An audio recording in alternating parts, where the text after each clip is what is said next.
할렐루야, 평안하셨습니까? 한 주간도 하나님께서 우리 모든 성도님들 또 발걸음을 인도해 주시고 오늘 금요일 이 시간에 말씀으로 우리에게 채워주시려고 불러주셨습니다.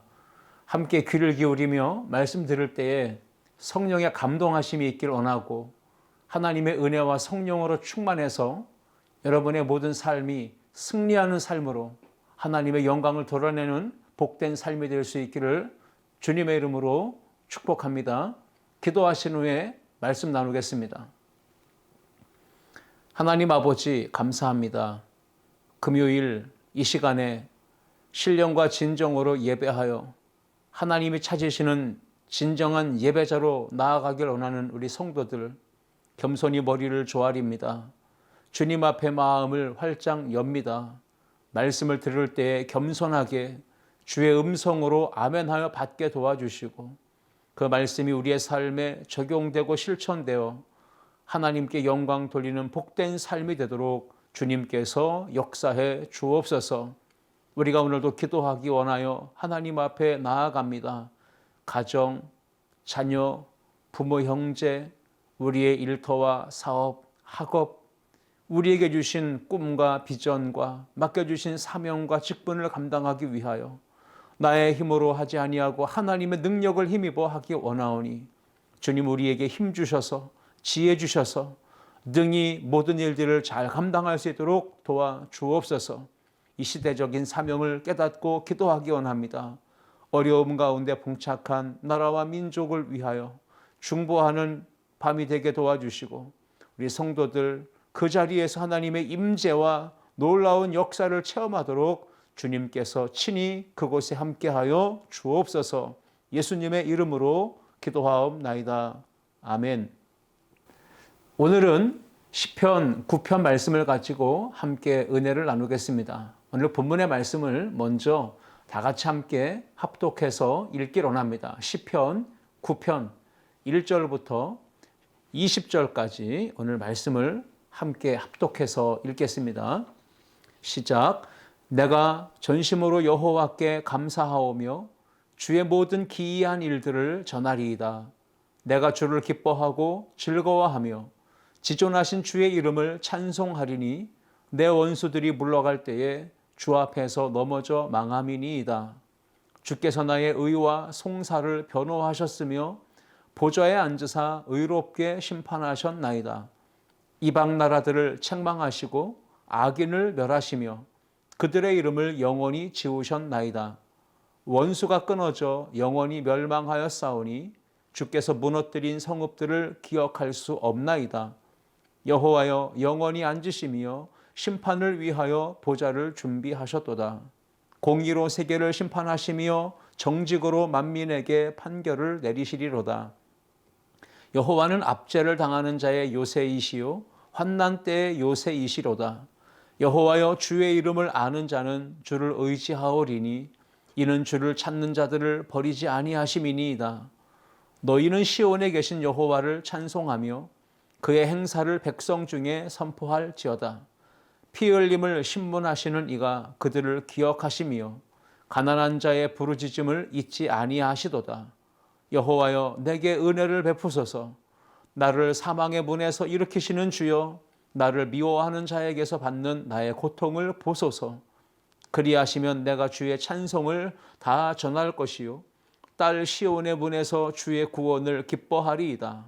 이방 나라들은 자기가 판 웅덩이에 빠짐이요 자기가 숨긴 그물에 자기 발이 걸렸도다. 여호와께서 자기를 알게 하사 심판을 행하셨으며 악인은 자기가 손으로 행한 일에 스스로 얽혔도다. 악인들이 스올로 돌아가며 하나님을 잊어버린 모든 이방 나라들이 그리하리로다. 궁핍한 자가 항상 잊어버림을 당하지 아니하며 가난한 자들이 영원히 실망하지 아니하리로다. 여호와여 일어나사 인생으로 승리를 얻지 못하게 하시며 이방 나라들이 주 앞에서 심판을 받게 하소서. 여호와여 그들을 두렵게 하시며 이방 나라들이 자기는 인생일 뿐인 줄 알게 하소서. 아멘. 오늘 읽은 시편 9편의 말씀 가지고 내게 은혜를 베푸소서, 이러한 제목으로 함께 은혜를 나누겠습니다. 가을이 되었습니다. 천고마비의 계절. 거리를 지나며 또 차를 타고 주변을 돌아보면 산마다 단풍이 붉게 물들어가고 있는 것을 보게 됩니다. 등산을 하는 분들이 많아집니다. 등산을 해본 경험을 생각해 보니 높은 산에 올라가서 산 아래의 전경을 내려다보면, 그리고 사방이 탁 트여서 전후 좌우 사방을 돌아다 보면 그 산 아래의 전경이 아주 멋집니다. 산 아래에 펼쳐진 모습 가운데 우리가 밑에 있을 때는 쉽게 한눈에 보이지 않았던 모든 이 시내, 읍내, 도시의 모습이 한눈에 들어오게 되죠. 이 읍내에 있을 때는 큰 건물들 사이에서 내가 지금 서 있는 위치를 정확하게 모를 때가 있습니다. 그러나 높은 산에 올라가서 보면 그 크게 보이던 건물들도 아주 작아 보이죠. 대형 도시도 아주 한눈에 다 속속들이 들어와서 보여집니다. 큰 도로, 어떻게 도로가 서로 연결되어져 있는지, 큰 도로와 작은 도로들 사이사이가 어떻게 잘 구성되어 있는지, 그것을 한눈에 내다볼 수 있는 것이 높은 산에 올라가서 볼 때이죠. 산에서 길을 잃어버릴 때 또 높은 곳으로 올라가면은 내가 서 있는 위치, 그리고 내가 어느 쪽으로 내려가야 되는지 그 방향을 찾을 수 있습니다.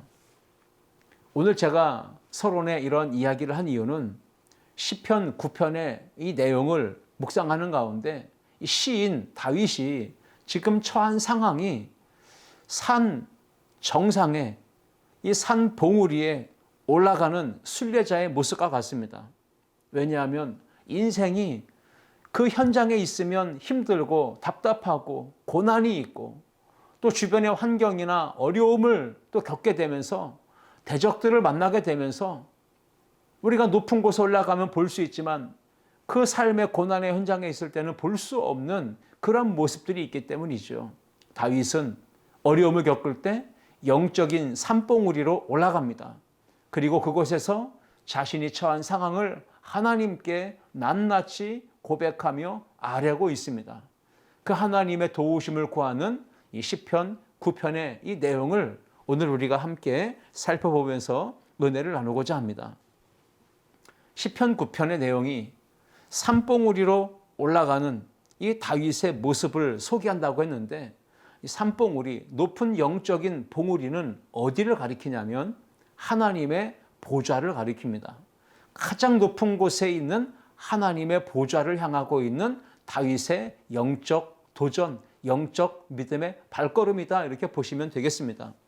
오늘 본문에 이 보좌라고 하는 단어가 반복되어 사용되는데요. 시편 9편 4절 말씀에 주께서 나의 의와 송사를 변호하셨으며 보좌에 앉으사 의롭게 심판하셨나이다 라고 기록합니다. 보좌에 앉으신 하나님, 가장 높은 영적인 봉우리에 앉으셔서 통치하시는 그 하나님을 이야기하고 있습니다. 그리고 9편 7절 말씀에서도 여호와여 영원히 앉으시며 심판을 위하여 보좌를 준비하셨도다 라고 기록하고 있습니다. 시편 기자인 다윗은 이 가장 높은 보좌에 앉으신 하나님이 어떤 분이신지를 바라보면서 노래하며 찬양하며 기도하고 있어요. 하나님께서 가장 높으신 보좌에 앉으셔서 하시는 일은 무엇일까요? 그것은 심판을 계획하시고 계획하신 심판을 실행으로 옮기신다는 것이죠. 오늘 본문 말씀 8절 말씀입니다. 공의로 세계를 심판하시며 정직으로 만민에게 판결을 내리신다라고 했습니다. 하나님은 심판을 계획하실 뿐 아니라 심판을 집행하시며 판결을 행하시는 분이시라는 얘기죠. 16절 말씀에서도 여호와께서 자기를 알게 하사 심판을 행하셨으며 악인은 자기가 손으로 행한 일에 스스로 얽혔도다 라고 말합니다.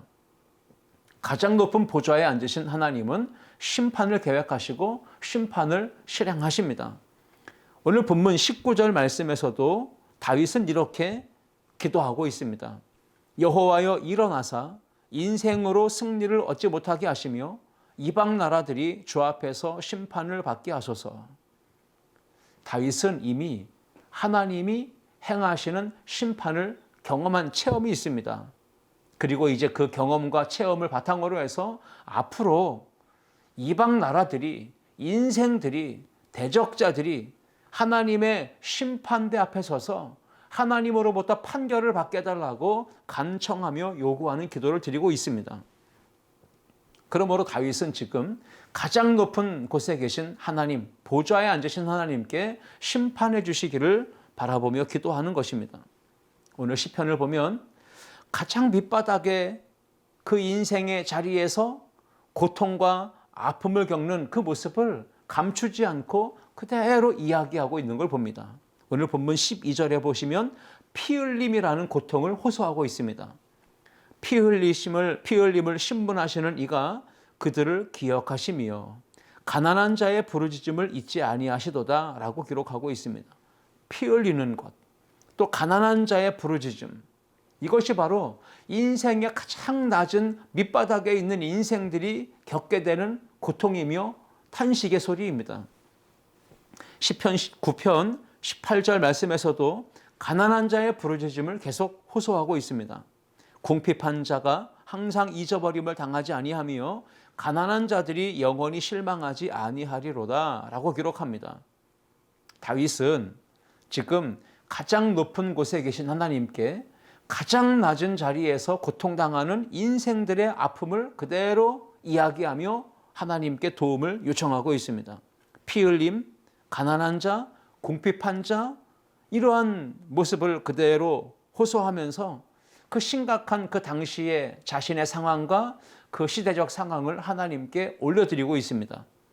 자, 피 흘림, 가난, 이런 문제들도 인생에서 정말로 힘든 문제입니다.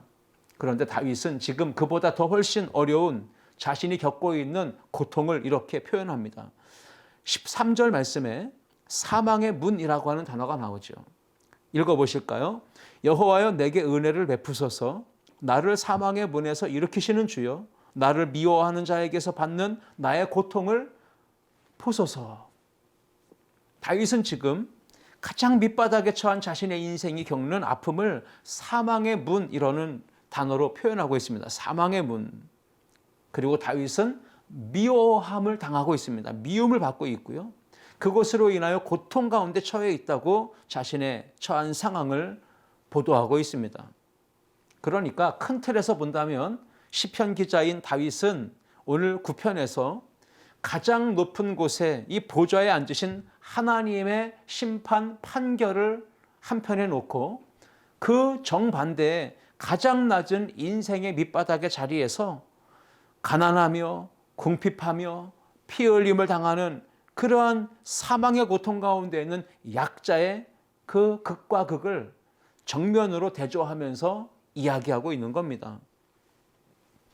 여러분, 지금 우리는 전 세계가 이 코로나19로 인해서 심한 몸살을 앓고 있고 또 고통을 당하고 있는 그러한 상황을 매일 연일 쏟아지는 뉴스를 통해 정보들을 통해 알고 있습니다.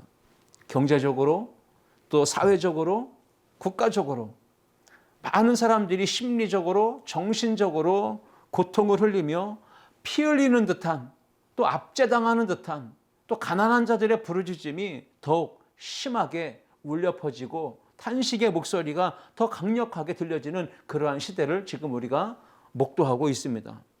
심각한 고통으로 아픔을 호소하는 이 많은 사람들을 우리가 매일 뉴스를 통해 보고 있는데 서울대학교 보건대학원에서 이러한 조사를 했다고 합니다.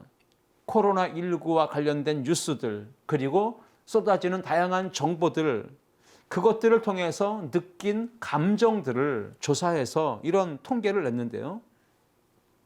8월 초에 불안이 62.7% 그리고 사람들의 마음속에 있는 분노의 감정이 11.5%였다고 이야기했습니다. 그런데 좀 코로나19가 급속도로 막 지역적으로 제2차 대유행이 시작되면서 사회적 거리두기 2단계가 도입됐습니다. 그 당시에 이 8월 초에는 불안이 62%였다면 8월 말쯤 되었을 때는 47.5%로 불안에 대해서는 조금 감소한 면이 있었습니다. 사회적 거리 2단계로 격상되니까. 그런데 정반대로 분노는 어떻게 됐을까요? 사람들이 느낀 이 분노의 감정은 8월 초에는 11.5%였습니다. 그런데 8월 말쯤에는 이 분노 게이지가 25.3%까지 초에 비해서 말에는 2배 이상 높게 통계가 나온 것입니다. 그러니까 지금 많은 사람들이 코로나, 블루, 이 불안 증세도 많이 느끼고 있고요. 그 다음에 코로나 레드 시대가 되어서 그 마음에 분노의 감정들이 점점 더 뜨겁게 타오르고 있다는 것을 이 통계를 통해서 보여주고 있는 겁니다. 이 분노의 감정이 속에서만 타오르는 게 아니라 이제는 자신을 이기지 못하고 절제하지 못하고 타인에게로 그 감정이 표출되어지는 이러한 사회에 정말 안타까운 모습들이 나오고 있는 겁니다. 코로나19로 인해 불안과 분노의 절망감, 이 감정이 전 국민을 지금 힘들게 하고 있고 더 어려운 가운데 몰아가고 있습니다. 대한민국 전역과 세계 전체가 이 코로나19의 불안과 분노의 감정, 절망감으로 뒤덮여져 있습니다. 가장 낮은 밑바닥 그 인생의 자리에서 아파하고 있고 고통을 겪고 있고 피 흘리고 있고 사망의 문에서 그렇게 고통하며 좌절하고 낙심하고 있습니다. 그러한 자리에 있는 이 시대의 모든 사람들, 특히 이 말씀 듣고 하나님의 은혜를 구하는 저와 여러분들이 그렇게 현실의 상황에서 갇혀 있기보다 그럴 때는 어떻게 문제를 해결해 나가야 될까요? 오늘 서론에 이야기했듯이 높은 산봉우리로 올라가는 겁니다. 그리고 내가 처한 상황과 시대적인 상황을 한눈으로 내려다볼 수 있는 곳으로 올라가야 되는 것이죠. 바로 그것이 영적인 산봉우리입니다. 그것은 바로 하나님의 보좌입니다. 그곳에 올라가야 우리는 우리의 실상을 볼 수 있고 그 상황에 역사하시는 하나님을 바라보며 하나님께 기도와 감사와 찬양을 올려드리는 영적으로 성숙한 그리스도인의 삶을 살아갈 수가 있는 겁니다. 오늘 이 본문을 통해 우리가 이 처절한 아픔과 고통 가운데 있을 때 영적인 산봉우리로 올라가서 다시금 찬양과 감사와 기도를 회복할 수 있으려면 어떻게 해야 되는지 우리가 함께 그 부분을 잠시 생각해 보려고 합니다. 첫 번째는요, 감사와 찬양으로 그리고 기도를 시작해야 한다는 것입니다. 기도가 무엇입니까? 기도는 특별한 상황에 드려지는 그러한 요소이기도 하지만 기도는 영혼의 호흡입니다. 하나님과의 대화입니다. 하나님과 성도의 대화는 끊이지 않고 계속 이어져야 합니다. 우리의 호흡이 멈추면, 우리의 숨이 끊어지면 죽듯이 영적인 호흡, 이 숨이 멈추거나 또 호흡이 단절되면 우리의 신앙생활, 영적인 생활은 무너질 수밖에 없는 것입니다. 그래서 기도는 우리의 삶의 전 영역에 걸쳐서 매일 끊임없이 하나님과의 관계를 맺어가면서 이어져야 하는 것이 바로 기도의 생활입니다. 그래서 기도는 관계의 언어다라고도 말할 수 있습니다. 슬플 때뿐 아니라 답답할 때뿐 아니라 절망하고 속상할 때뿐 아니라 우리의 삶에 기쁘고 즐겁고 행복하고 만족한 일이 있을 때에도 우리는 늘 하나님 앞에 나아가서 우리의 마음과 우리의 삶을 올려드리며 때로는 하나님께 답답함을 호소하며 기도하고 때로는 하나님의 도우심을 간구하며 기도하고 때로는 은혜 베푸신 하나님께 감사와 찬양을 드리며 기도할 수 있어야 된다는 겁니다. 시편 전체를 보시면 하나님을 향한 감사, 찬양, 기도의 시가 많이 나옵니다. 우리가 시편 앞부분에 3편부터 7편, 8편까지 쭉 이어서 볼 때 그 내용들이 어떤 시로 시편을 시작했는지 그것을 제가 먼저 소개하려고 합니다. 시편 3편부터 보면 시편 기자는 감사하고 찬양하고 기도하면서 시작하지 못했고 오히려 탄식하면서 하나님 앞에 어려움을 호소하면서 그렇게 기도의 문을 열었던 것을 보게 됩니다. 시편 3편 1절을 제가 읽어봅니다. 여호와여 나의 대적이 어찌 그리 많은지요. 일어나 나를 치는 자가 많으니이다. 대적이 많은 상황입니다. 나를 치는 자가 많다고 하면서 감사 찬양으로 시작하지 못하고 오히려 어려운 상황을 호소하는 것을 보게 되죠. 시편 4편 1절에서도 내 의의 하나님이여 내가 부를 때에 응답하소서 곤란 중에 나를 너그럽게 하셨사오니 내게 은혜를 베푸사 나의 기도를 들으소서. 기도를 하긴 하는데 곤란 중에 처했을 때 어려움을 호소하면서 하나님께 기도하고 있는 것입니다. 시편 5편 1절에서도 여호와여 나의 말에 귀를 기울이사 나의 심정을 헤아려 주소서. 지금 답답하고 속상하고 외롭고 고독한 그 심정을 하나님께 아뢰면서 헤아려 달라고 기도하고 있습니다.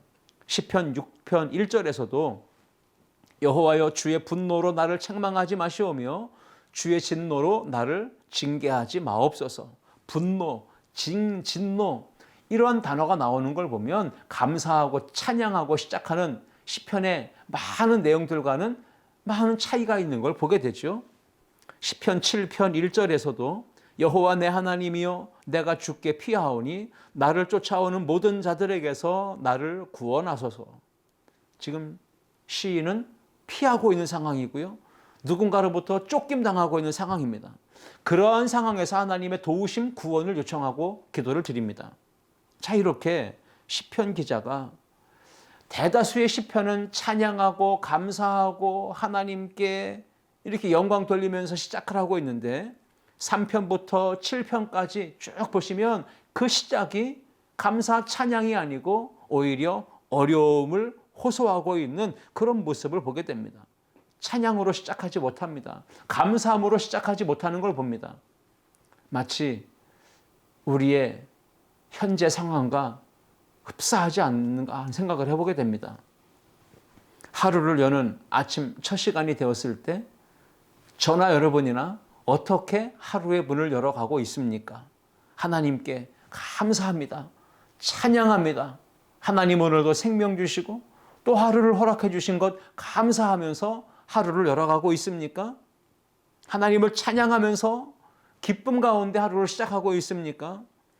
그렇지 못하다면 오늘도 힘들고 어렵고 고통스럽고 절망적이고 좌절하는 그러한 상황을 바라보면서 한숨을 지면서 탄식하면서 그렇게 고개를 떨군 채 하루를 시작하고 있지는 않습니까? 오늘 시편 8편부터 9편 이어지는 내용을 보시면요. 그러나 이제 시인은 그 절망의 상황에서 탄식하며 그렇게 부르짖는 그러한 모습으로 시작했던 시편을 시편 8편에 와서는 창조주 하나님을 바라보면서 하나님의 능력과 하나님의 놀라운 솜씨를 찬양하고 노래했습니다. 시편 8편 1절을 보시면 여호와 우리 주여 주의 이름이 온 땅에 어찌 그리 아름다운지요. 하나님이 지으신 자연 만물, 이 우주 만물을 바라보며 시인은 감탄을 했고 그 하나님께 찬양과 영광을 올려드렸습니다. 그리고 이어져서 오늘 시편 9편의 1절, 2절을 보시면 그렇게 하나님 앞에 찬양을 하고 노래했던 다윗은 이제 시편을 열어가며 하나님 앞에 감사하는 모습으로 나아갔던 걸 보게 되는 겁니다. 1절부터 2절을 함께 보실까요? 내가 전심으로 여호와께 감사하오며 주의 모든 기이한 일들을 전하리이다. 내가 주를 기뻐하고 즐거워하며 지존하신 주의 이름을 찬송하리니. 시편의 흐름을 설명드렸습니다. 3편부터 7편까지는 이 흐름 자체가 감사 찬양으로 시작하지 못했고 어려운 상황을 하나님께 아뢰며 도움을 요청하는 기도로 시작했습니다. 그런데 흐름이 바뀌었습니다. 8편에 와서 창조주 하나님 바라보며 감사와 찬양으로 영광으로 바뀌어졌고요. 이제 9편에 와서는 하나님의 은혜를 찬양하고 있습니다. 감사하고 있습니다. 주님이 행하신 모든 일들을 세상에 전하겠다고 선포합니다. 주님을 기뻐하고 즐거워하며 찬송하리니 라고 이 시인은 그렇게 하나님의 은혜를 또 고백하고 있는 걸 보게 됩니다. 하나님의 은혜가 또 하나 쌓이고 또 쌓이게 되면 그 쌓인 은혜가 축적되어져서 비로소 절망적인 상황에서도 하루의 시작을 이 하나님의 은혜를 감사하고 찬양하며 예배하면서 시작할 수 있다는 것을 우리에게 교훈해 줍니다. 이것이 바로 영적으로 성숙함이고 신앙이 믿음의 단련을 받으면서 단련되고 연단받으면 성숙한 인격으로 변화되는 것입니다. 다윗은 여전히 압박을 당하고 핍박을 받고 피 흘림을 당하며 또 경제적으로도 궁핍함 가운데 있고 많은 고난 속에 사망의 문에 그러한 다다른 그런 고통 가운데 있었지만 다윗의 그 고통스러운 상황 그럼에도 불구하고 이 시편을 열어갈 때 다윗은 이제 전심으로 기뻐하고 감사하고 찬양하겠다고 고백하며 나아가고 있는 걸 보게 됩니다.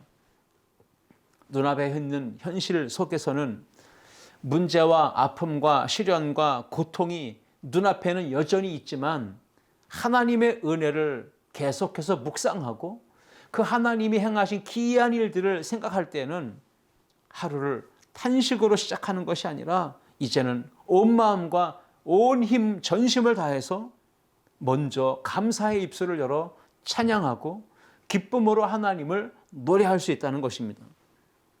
여러분, 하루를 탄식하면서 고통 가운데 한숨 지으며 시작하는 것과 하루를 열 때 기쁨과 감사와 찬양으로 하루를 시작하는 것과는 천지 차이죠. 분명 다른 것이죠. 구약 성경에 욥이라는 인물을 잘 아실 겁니다. 하루아침에 명예를 잃고 부를 잃고 건강을 잃고 자녀들을 다 잃고 그가 가진 재산들을 다 잃었어요.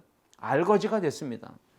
욥기 2장 9절을 보시면 그러한 상황이 되었을 때 욥의 아내가 욥을 향하여 이렇게 말합니다.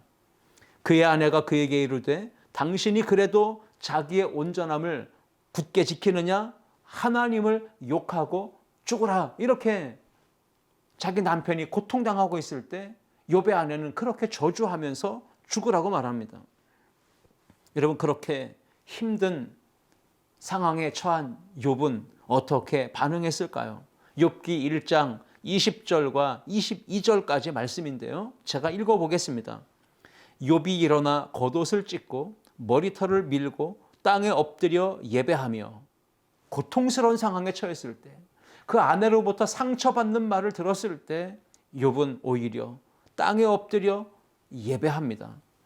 21절 말씀에 이르되 내가 모태에서 알몸으로 나와 싸운즉 또한 알몸이 그리로 돌아가올지라 주신 이도 여호와시요 거두신 이도 여호와시오니 여호와의 이름이 찬송을 받으실지니이다 하고 하나님의 이름이 찬송받기를 선포합니다.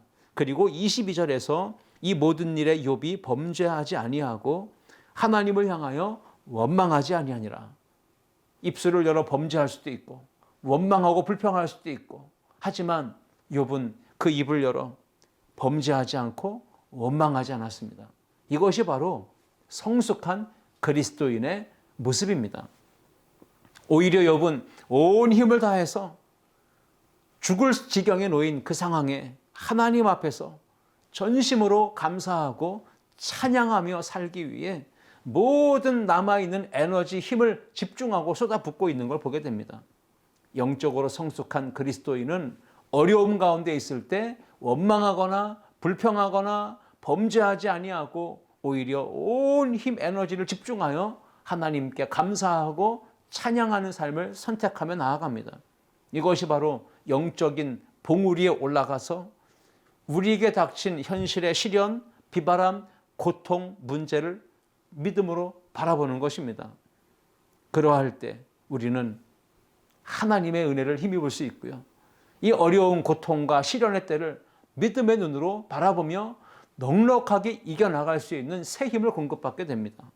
자녀의 문제로 인해서 어렵고 또 경제적으로도 어렵고 또 사업도 어려워지고 많은 환경이 또 답답해지고 인간관계도 여러 모양으로 깨어지거나 상처가 생길 수도 있고 육신적으로는 질병이 들어서 고통을 느낄 수도 있습니다. 그런데 그러한 상황을 바라보지 말고 우리가 하나님 앞에 믿음으로 올라가 영적인 산봉우리에 올라가 무릎을 꿇고 마음을 모아서 전심으로 하나님 앞에 기뻐하고 감사하며 찬양하며 믿음으로 하나님이 하신 일들을 선포하며 나아간다면 반드시 하나님의 놀라운 은혜의 역사가 우리 모든 성도님들 가운데 임하게 될 줄 믿습니다. 오늘 두 번째로 살펴보실 것은 이미 집행되어진 심판과 앞으로 다가올 심판을 믿음의 눈으로 바라보아야 한다는 것입니다. 다윗이 전심으로 하나님 앞에 감사하고 찬양하고 영광을 돌려드렸던 이유가 무엇일까요? 오늘 본문 시편 9편 4절을 보시면 주께서 나의 의와 송사를 변호하셨으며 보좌에 앉으사 의롭게 심판하셨나이다 라고 기록합니다. 그러니까 다윗은 그의 인생 경험 속에 계속해서 하나님이 친히 자신의 삶을 변호해 주셨다. 나의 의와 송사를 변호해 주셨다라는 걸 경험한 것입니다. 보좌에 앉으신 하나님이 의롭게 심판해 주신 것을 경험했던 다윗. 오늘도 그 하나님 앞에 믿음으로 어려움을 극복하며 찬양하고 감사하며 영광을 돌리고 있습니다. 다윗은 자기 손으로 원수를 갚지 않았습니다. 대적하는, 공격해오는, 죽이려고 하는 그 사울 왕을 자신의 힘으로 얼마든지 제압할 수 있고 죽일 수도 있었지만 다윗은 하나님 앞에 모든 일을 맡겨드리고 하나님이 행하실 일들을 바라봅니다. 그러했을 때 결과적으로 하나님이 다윗의 앞길을 열어주시고 인도하신 것을 보게 됩니다. 하나님의 때가 되니 그 힘 있던 사울 왕도 권력의 자리에서 내려와 스스로 몰락하고 망하게 되는 것을 다윗은 두 눈으로 똑똑히 본 겁니다. 다윗은 하나님이 심판하시는 분이시라는 걸 계속해서 체험했습니다. 그 억울함을, 송사를 하나님이 판단하시며 변호해 주시는 분이시라는 걸 다윗은 경험했던 겁니다. 계속적으로 공의의 하나님이 자신의 인생의 문제를 해결해 주신다고, 그 하나님이 공의로 판단하시며 심판하시며 변호해 주신다는 것을 경험하면서 다윗은 비록 현재 상황이 어렵고 절망적이고 사망의 문에 이른 그런 어려움 가운데 있지만 그래도 소망을 놓지 않습니다. 그리고 다윗은 믿음으로 하나님 앞에 호소하는 것입니다. 시편 9편 7절과 8절 말씀입니다.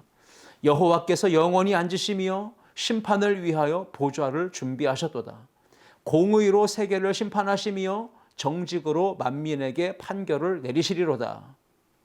다윗은 지금 자신이 피 흘리는 문제가 있고 또 자신이 눈에 똑똑하게 보는 가난과 궁핍과 배고픔의 문제가 있고 자신이 지금 뼈저리게 고통스럽게 경험하고 있는 이 사망의 문에 내몰린 아픔이 있는데 그런 자리에서 다윗은 하나님이 앞으로 행하실 심판을 바라보며 겸손하게 모든 걸 맡겨드리고 있는 겁니다.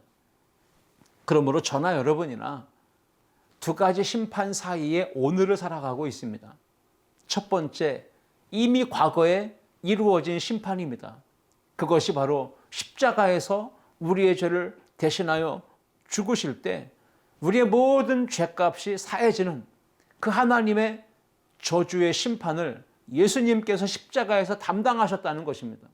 그래서 우리가 죄사함 받고 하나님의 은혜 안에서 거듭나서 하나님의 거룩한 백성 될 수 있는 놀라운 은혜를 입은 것이죠. 이미 우리는 과거에 하나님이 행하신 이 십자가 진노의 심판에서부터 우리는 자유함을 얻은 은혜의 체험이 있는 사람들입니다. 십자가의 은혜, 그것이 바로 하나님의 죄에 대한 심판이었습니다. 그 과거에 행해진 심판과 이제 앞으로 다가올 심판은 무엇일까요? 앞으로 다가올 미래에 이루어질 심판은 바로 다시 오실 재림의 주님께서 죄에 대해서, 악에 대해서, 의에 대해서 판결하시고 심판하시는 그날을 의미하는 것이죠. 이제 주님 다시 오시는 그날, 이루어질 백보자 심판이 있는데 그 날을 바라보며 오늘을 우리가 살아가고 있습니다. 이미 경험된 심판과 앞으로 경험되어질 주님 다시 오실 재림의 날에 이루어질 심판을 바라보며 오늘 우리는 아무리 힘들고 어려워도 믿음의 길에서 멀어지지 말고 인내하고 참고 견디면서 신앙의 연단과 훈련을 받으면서 하나님께서 행하실 마지막 날의 심판과 상주심 바라보며 오늘도 믿음의 길을 당당하게 걸어가야 할 줄 믿습니다. 오늘 우리는 전국적으로 하나님께서 행하실 재림의 심판을 바라보고 승리의 날 우리에게 주어질 영광의 상급을 바라보며 날마다 주님의 은혜 안에서 찬양하고 감사하며 믿음으로 살아갈 수 있어야 할 줄 믿습니다. 오늘 저와 여러분이 두 번째로 이미 집행되어진 심판과 또 앞으로 다가올 심판 사이에 오늘을 살아갈 때 낙심하지 마시고 힘들고 어려울 때 믿음의 연단을 잘 받으셔서 하나님의 축복을 만방에 증거해내는 귀한 믿음의 사람들이 다 되시기를 주님의 이름으로 축복합니다. 이제 마지막으로 함께 생각해 보실 것은 믿음의 공동체 안에서 함께 감사와 찬양을 나눌 수 있어야 한다는 것입니다. 오늘 시편 9편 9절과 10절 말씀입니다. 여호와는 압제를 당하는 자의 요새이시요 환난 때의 요새이시로다. 여호와여 주의 이름을 아는 자는 주를 의지하오리니 이는 주를 찾는 자들을 버리지 아니하심이니이다. 여러분, 하나님은 어떤 분이십니까? 단 한 번만이라도 주님의 이름을 아는 자, 그리고 그 이름을 부르는 자, 그 이름을 의지하며 또 그 하나님의 이름을 부르며 찾는 자를 결단코 버리지 아니하시고 잊지 아니하신다라고 말씀하신 것입니다. 하나님은 잊지 않으십니다. 버리지 아니하십니다. 우리는 그래서 계속해서 주님을 찾고 주님께 나아가 모든 걸 맡기고 기도해야 하는 것이죠. 시편 9편의 구절은 크게 두 단락으로 나눌 수 있습니다. 1절부터 10절까지는 다윗의 개인적인 상황 속에서 드려진 기도요 고백입니다. 그리고 후반부인 11절부터 20절까지는 다윗이 자신만을 바라보는 기도와 간구와 찬양의 삶에서 이제는 공동체 안에 있는 성도들을 향한 외침, 권면, 도전을 하고 있는 걸 보게 됩니다. 11절 말씀에 기록하기를 너희는 바로 공동체를 말합니다. 신앙 공동체, 교회 공동체, 그들은 시온에 계신 여호와를 찬송하며 그의 행사를 백성 중에 선포할지어다. 아멘. 다윗의 고백과 선포는 이제 자기 자신의 울타리를 넘어서서 공동체 안에 있는 성도들, 형제들, 그들에게로 향하며 하나님을 노래하라고, 하나님의 이름을 찬양하라고, 그 하나님이 행하신 일들을 백성 중에 선포하라고 외치고 있는 겁니다. 정작 다윗 자신은 사망의 문에 그리고 고통 가운데 절망적인 상황에 있지만 피 흘리는 자, 가난하고 궁핍한 자들, 그 하나님의 은혜 안에서 지금도 하나님은 그 이름을 찾고 그 이름을 부르며 의지하는 자를 버리지 아니하시고 외면하지 아니하시고 기억하고 계시며 반드시 도와주신다는 것을 백성들에게 선포하면서 그 하나님을 찬양하고 그 하나님의 영광을 드러내라고 권면하고 있는 것입니다. 오늘 13절과 14절 말씀 봅니다. 여호와여 내게 은혜를 베푸소서. 나를 사망의 문에서 일으키시는 주여, 나를 미워하는 자에게서 받는 나의 고통을 보소서. 그리하시면 내가 주의 찬송을 다 전할 것이요 딸 시온의 문에서 주의 구원을 기뻐하리이다. 아멘.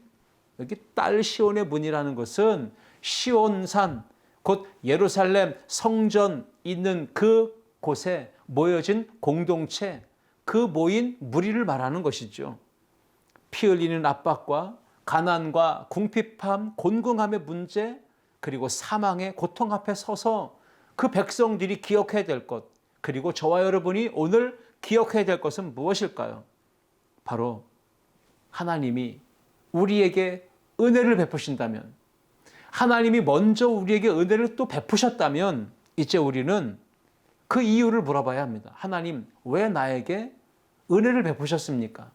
하나님은 왜 나에게 이런 사랑과 긍휼을 베푸셨습니까? 그 은혜를 맛보게 하신 이유가 무엇일까요?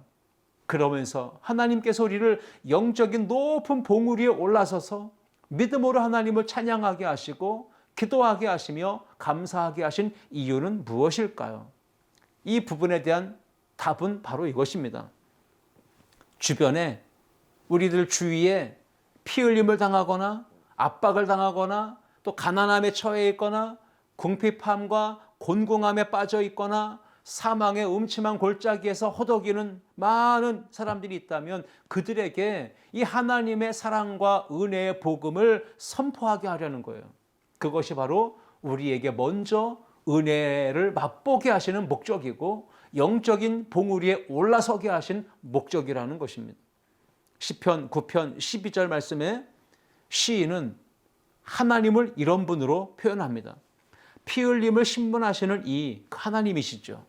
하나님은 열방을 어려움 당하는 이들을 기억하신다고 말합니다.